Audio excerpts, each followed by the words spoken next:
Yeah, I'm coming back in the new year, 23rd of March, and we're hosting a night of inspiration and motivation for inspirational speakers, myself being one of them. The next one's Jamie Peacock from the Leeds Rhinos, Richard Norman, who set up Brand Yorkshire, then the final one is Andy Reid. He's a war hero from Afghanistan, a triple amputee. And the whole night's going to be held together by Tanya Arnold, the sports journalist and presenter from the BBC and Look North. And the idea is to have a little bit like an evening of TED Talks, 20-minute talks where you get to find out what inspires, what motivates successful people from different fields and different walks of life. The idea is a bit of a networking as well, and also the idea is to make it accessible, because I think normally when you try to see speakers, you only get to see one of them, you have to pay an high cost for them, but the event is just £20 and you're going to see 4 speakers and held together by a professional presenter as well. So we're hoping it's going to be an exciting evening for everybody and a chance to be inspired, be motivated, do yourselves a little bit of networking as well. So that's the gist of what's going to happen on the 23rd of March. Right, so we'll open up the floor to questions. You can ask any questions that you want to Jamie. From a personal point of view, what was your personal highlight of your career? That's a good question. I would say that the personal highlight would have been the win in Sydney against the Australians in 2006, because it's the last time England or Great Britain beat Australia. I think more people have walked on the moon and have captained a Great Britain side to beat the Aussies in Sydney, and it's something I always dreamed about doing as a kid. And it's all my medals and trophies at home are still tucked away in the attic, but that's the only shirt that I've had framed and put on the wall. So I would say that's my own personal highlight. How do you find the transition from in the playing staff to going into coaching?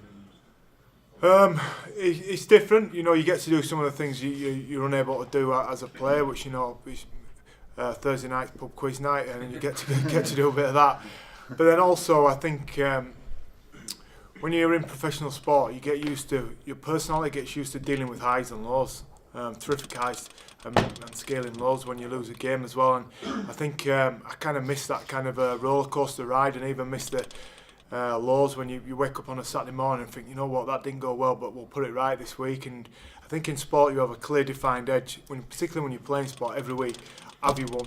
Have you lost? Have you failed? Or have you succeeded? Where I think in general everyday life it's just a sea of mediocrity, where you don't particularly have that defining winning moment or that defining losing moment every week. And adjusting to that's probably been the hardest aspect of retiring.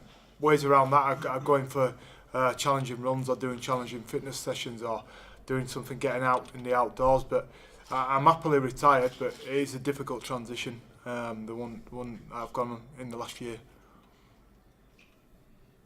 Hi Dean, you're right. How do you feel women's rugby league is getting on? Do you feel there's things that can be developed to promote it a bit more?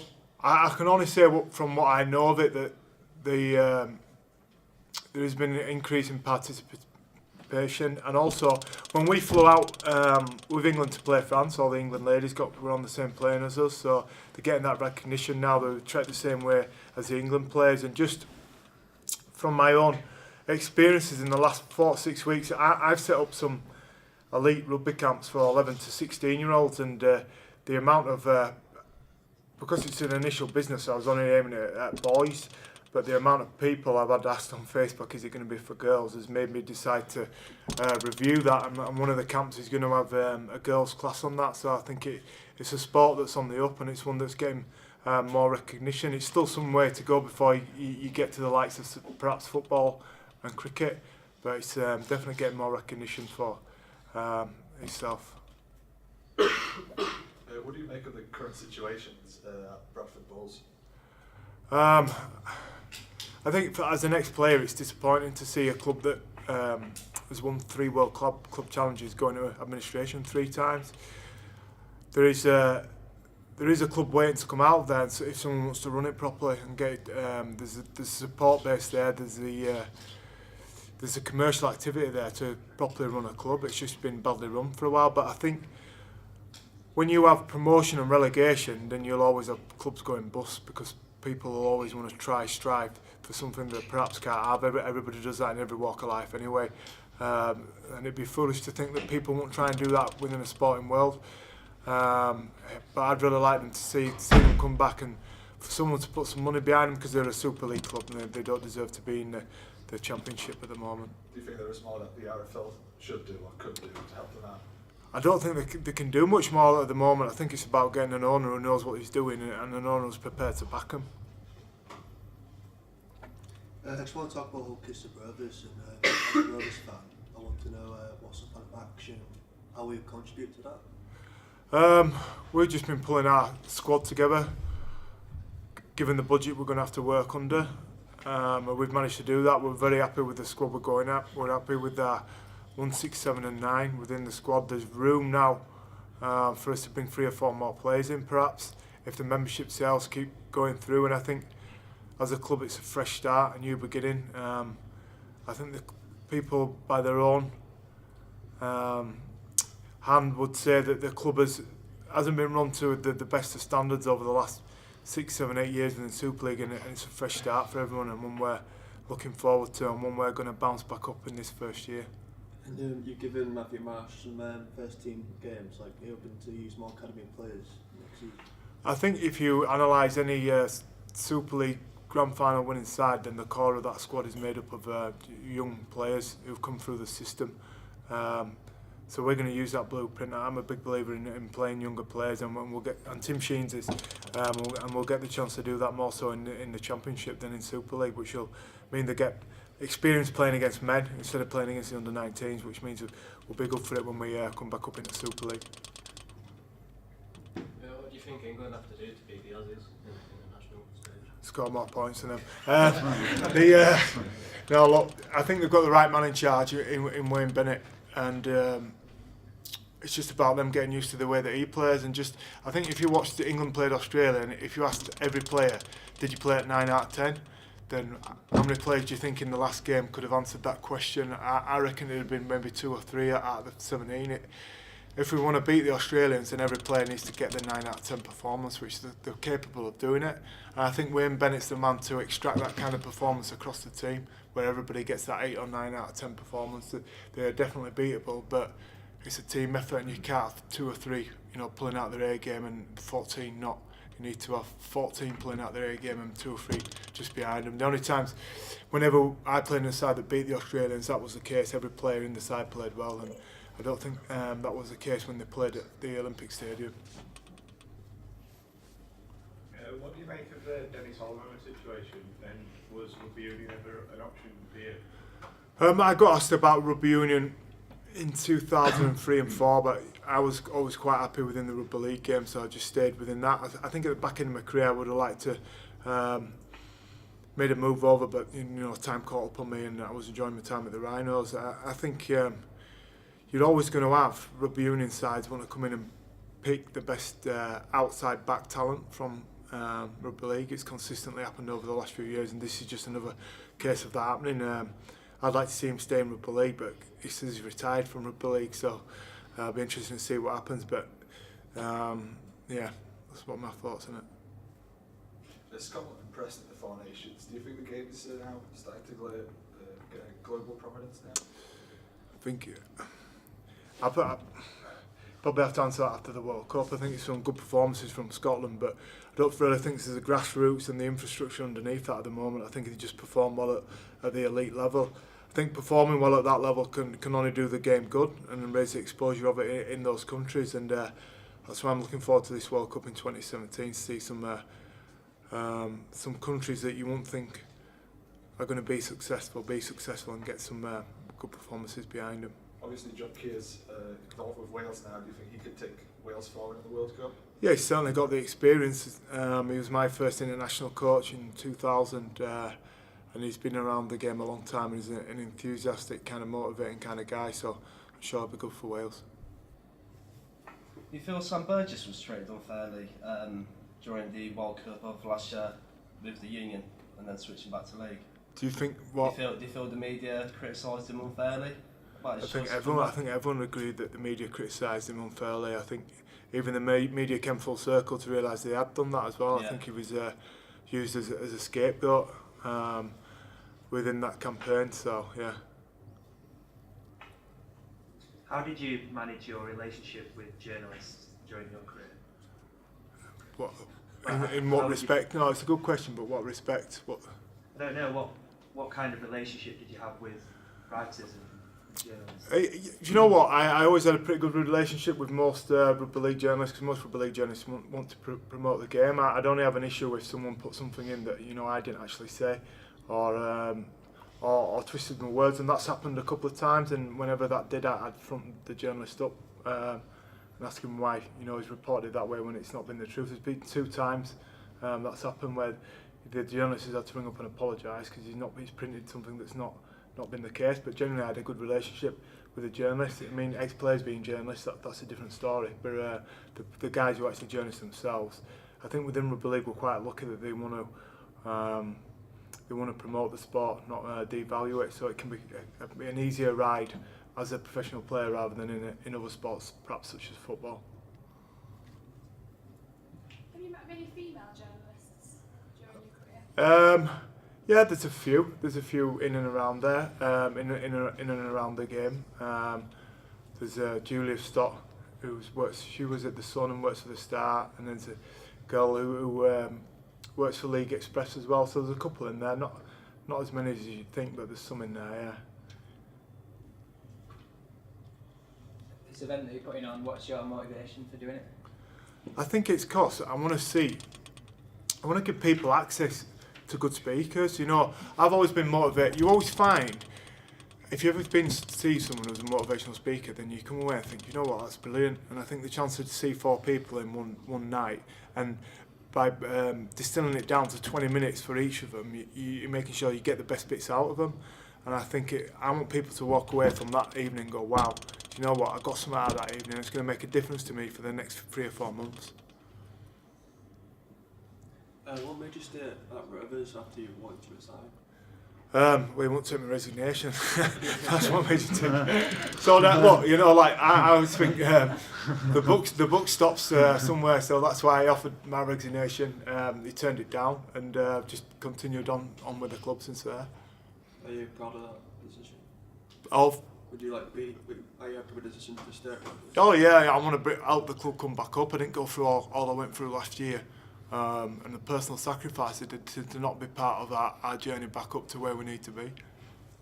What do you think of the system right now where you've got the Super League and then it's split into the qualifiers and the Super 8s and the Championship Shield? Do you think that's a good system? No, I don't. I think I like to see promotion and relegation, but I think the team that gets promoted, it should be a game to be glorified, so it should be off the back of a grand final. So if you have a top 6 playoff in the Championship and you get to the grand final, the team that loses has only lost the grand final. The team that wins, rightly, should celebrate because they're going into Super League. But at the moment, you've got a £1 million game, which is just a car crash, which the team that wins don't want to celebrate because it's disrespectful, and the team that loses, they're losing jobs. And then the team that finishes bottom should go down because they've been the poorest all year round, and they've had numerous chances to correct that. But I think the promotion and relegation still should be within Super League, but it should be off the basis of a grand final in the Championship. Just touching back on the night that you hosted, are you looking to appeal to people outside of the rugby community? I think so, yeah. I think it's because we have a broad spectrum of speakers. Obviously, there's myself and Jones who are involved in rugby league, involved in sport. But then you've Richard Norman, who's from the business world, and Andy Reid, who's from the military as well. So I think it covers a broad spectrum, and everybody should be able to get something out of it. I know, generally when I speak about what inspires me, most people don't have anything to do with rugby league to get something out of it. And if you've ever heard Jamie Jones speak, it could be essentially about anything. So, and the other two great speakers, I've heard Richard speak and Andy speak, and they're very inspirational as well and got great stories to tell. How far do you think England can go in the World Cup? England in 2017, yeah. I think they can win it. Yeah, absolutely, I think they can win it. Do you think they've got the players for it? Yeah, I think look, I think if they can all play at 9 out of 10, deliver a performance, they can win. I think that's a powerful thing, knowing that your best game means you can win a game. Sometimes some sides can go into a game and they won't admit it, but their best game still won't allow them to win. But England's top game will allow them to beat Australia. What did you make of Stevie Woods called up to the England team after such a torrid injury? Yeah, I was involved in that as well, and I was delighted for Stevie. I think he's a guy who given an injury-free season, will be in the 2017 World Cup squad, and I thought it was good for him to be. It's always it's nice to be selected in and around selection, but there's no better experience than being in and around the coach and the team and getting used to the setup. So I was very pleased for him. He's had a difficult time over the last year or so, and he'll come good again this season, and I'd like to see him in the World Cup squad at the end of the year. I've got a question.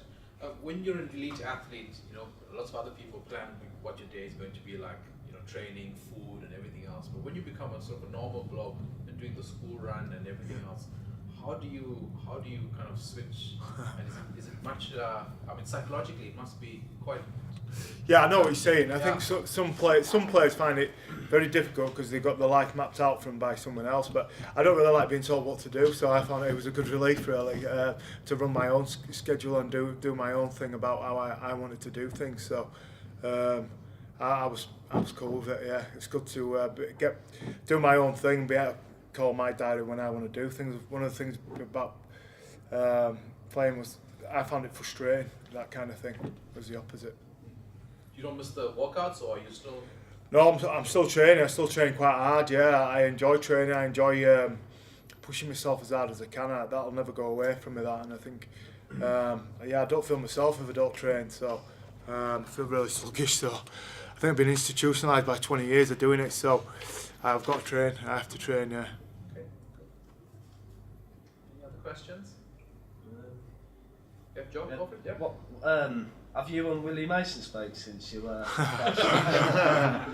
Yeah, we text each other all the time. Any Christmas cards? Yeah, no. Me and Willie have, exchanged conversations on social media, and we've met a couple of times at games, and we're fine. We've shared a beer in Australia. We're all right. What goes on the pitch stays on the pitch. That's always how it should be, and that's how it is between me and Willie. Good question. Are we there? Yeah. What do you think Rugby League has to do to raise its profile to other sports such as football? Yeah, win the World Cup. It's pretty simple. You have to have international success. There's no other platform to increase, I think, participation and exposure than international success in professional sport, and that's what England need to do.